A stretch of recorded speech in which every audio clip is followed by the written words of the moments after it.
Hey, and welcome back to another Marvel Madness. This time we're talking about Captain America, the First Avenger, which is probably tied for my favorite of the Phase 1 films with Iron Man. Because Yeah, this movie's really good. fantastically good. It's Yeah, it's it surprised me how much I enjoyed this film because I went to go see it more out of obligation than anything else because I'm not the biggest Captain America fan. I mean, I know about him. I know he's a cool yeah. character, and like I always related to him because he used to be an artist. Like that was cool. He Yeah. draws. I'm just like I like you.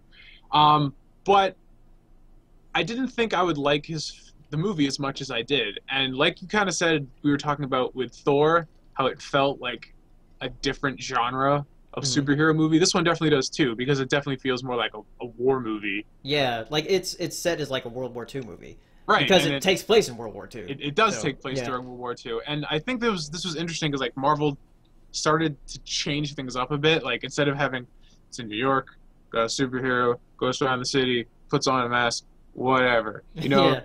At this point, they're just like, we've done this like 17 times, guys. We should probably like mix it up a little bit. And Yeah. Thor gave us a chance to kind of go slightly fantasy because of Mhm. where it takes place, and Captain America gives us a chance to kind of explore the kind of like war torn 1940s Europe location and whatever that they do in this movie. And that was a cool twist on everything. And we got to see like connections from back during this era Yeah, this that this movie, like after like watching all the movies in a row, well, not in a row, but like this week, um, I've noticed that Captain America: The First Avenger like ties just everything together. everything kind So of starts yeah, here.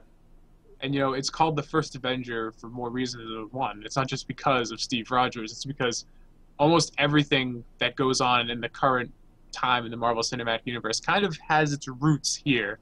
And yeah, that's something that they took from the Ultimate comics. Because in the mm, Ultimate Universe, everything kind of started with Captain America and the Super Soldier Serum. Even like Spider-Man, like his powers are kind of like an offshoot of the Super Soldier Project and kind of trying to use animal experimentations to like create more super soldiers. So everything in the Ultimate Comics is all tied to that one event and started everything. And the Marvel Cinematic Universe took that and did its own spin on that idea because everything starts here. This is where Howard Stark is, and yeah, he's highly involved in this project, which kind of led to him becoming in the position where he is, and eventually led to the weapons industry that Tony was in charge of, and Iron Man, and all these different things. Everything kind of started here. And even you find out that the Tesseract, which is the yeah, focal point of Avengers, was in the possession of Hydra at this point during the war. So all of the kind of Phase One Marvel Universe stuff started during World War II in this movie, and it was cool to kind of see all those threads that you kind of were mentioned in the previous films kind of get more yeah, clarity in this one. But I feel like I'm talking too much. Say something. yeah. I was gonna say that I really like that Howard Stark's in this movie and that they actually go to the other Stark Expo that's going on, and that's where Steve Rogers meets the doctor. Well, I forgot his name, but the German doctor who Yeah, wants him to be the test subject for the experiment.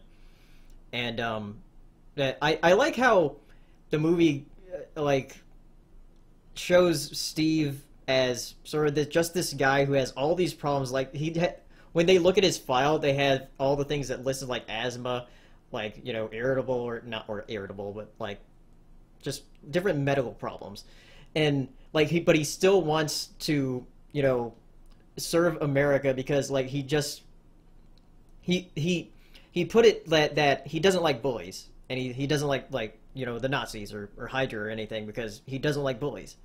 So and right. that's why he wants to fight I and think he that was doesn't run something. away.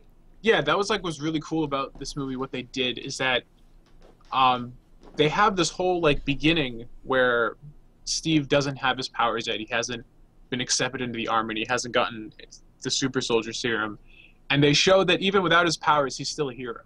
Like Right. he has like the perfect Yeah, like mentality. when the And t- the general played by Tommy Lee Jones, which is great. yeah, And definitely. like he throws the grenade when the soldiers are doing jumping jacks, and then like Mhm. all the soldiers go away, but that Steve like gets on it and like says to go away. Yeah, he tries to So save everybody while everyone else just kind of bails. So yeah, like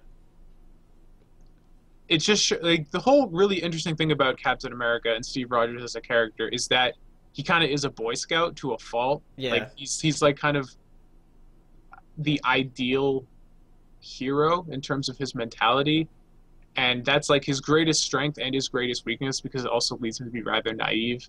yeah, And you know, he's often compared to like, you know, he's Marvel's Superman in terms of like being an icon and representing like the best that you can like a human being can be because he's like the peak of physical perfection. Like he's not superhuman, but he's the best a human can be because of the serum. But also just like from like a moral standpoint, he's always like his moral compass always points north, sort of deal. And they show that really well in the beginning of the movie before he gets his powers. So by the time he gets the serum, you feel like he definitely deserves it, and like it's a good thing that it's happening because he's earned it. And all throughout the movie, they really do make you respect him as a character in that regard. So I thought that was really well done.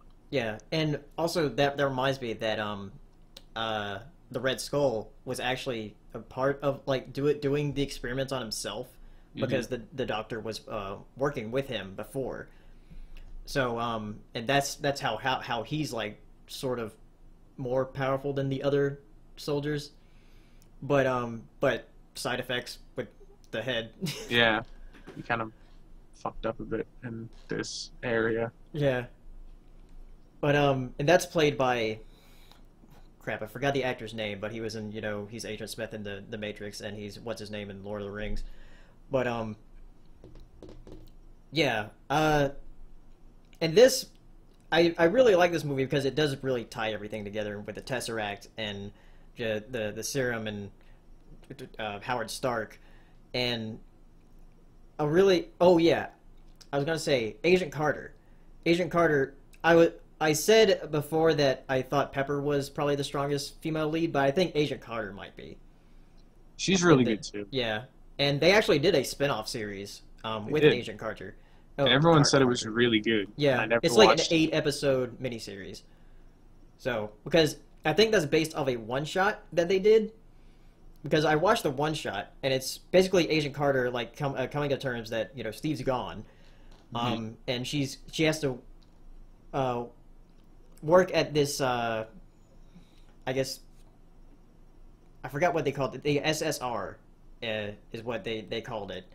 And you know, she's sort of being mistreated, but then they call in and say that Howard Stark wants her to start S.H.I.E.L.D. with him. So, and they That's cool. Yeah. So, yeah, there's a lot of stuff I love about this movie. It's just like it feels like because it's set in World War II, it feels a lot more gritty and kind of just it's more grounded. And because it's more grounded, you get more time to focus on the characters and stuff, as opposed to like the traditional like superhero craziness. Like there is some like really ridiculous scenes in this movie, like the whole fight on the train is pretty crazy. The fight on the train, like especially during the end, the ending scenes, it gets really ridiculous. It gets ridiculous, like, and that's kind of if I had to make a complaint about the movie, I guess I would say that it becomes really comic booky out of left field. The whole time it feels like this period kind of piece where it's just like this is the 1940s, we're grounded in 1940s technology, laser tanks, and you're just like, laser tanks. And it's just like, okay, I was not ready for that. And then it's just like, you know, they're in the middle of World War II. It's just like, Nazis are bad. Yeah, and then Nazis with lasers are worse. What is this, Wolfenstein? Yeah, right. And then it's just like, okay, all right, I guess we're going for those kind of Nazis now. Yeah. So that was a bit jarring, but it didn't ruin the movie or anything. It's just like it took you a second to kind of flip the switch and be like, oh yeah, I'm watching a comic book. Yeah, it's like, oh yeah, this is a superhero movie. Yeah, so that was an interesting thing. But overall, I really enjoyed this movie. I think I would say that out of like the single character movies, I think the Captain America ones are my favorite, which is kind of weird because like Iron Man 1 is probably one of my favorite Marvel films, but I felt like each one got like kind of less good, whereas this one was great. I thought Winter Soldier was equally as good, so I think like that franchise is probably the one that's the strongest so far. And then like next year we're getting Civil War, so it was like and I become rich. Oh.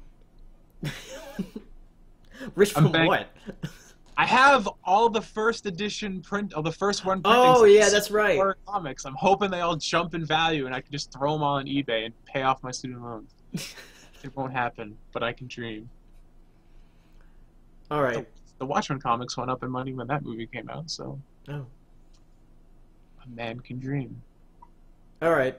Well, those are our thoughts on Captain America: The First Avenger. Next time, we'll talk about the Avengers, the first Avengers. So yeah. Avengers, not the first Avenger. Yeah, not the first Avenger, but the first Avengers movie. Yeah. So yeah. See you next time. Bye.